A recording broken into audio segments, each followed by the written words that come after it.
কোনো রকম সবজি ছাড়াই এগ নুডলস রান্না করলাম। রান্নাটা কেমন হয়েছে শেষ পর্যন্ত দেখবেন এবং কমেন্টে জানিয়ে যাবেন।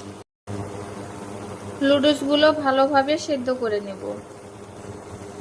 সিদ্ধ হয়ে গেলে এবার পানিগুলো ছেঁকে নিয়েছি।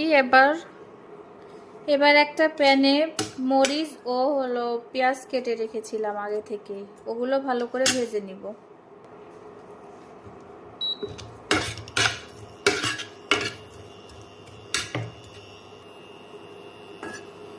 পেঁয়াজগুলো বাদামি কালার হওয়া পর্যন্ত অপেক্ষা করব।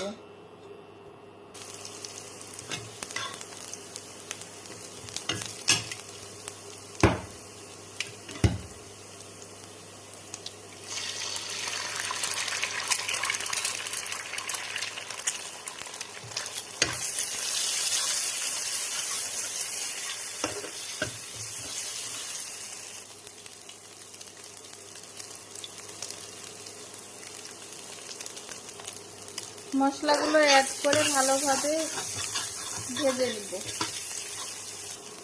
এবার সেদ্ধ করে রাখা নুডলসগুলো ঢেলে দিব।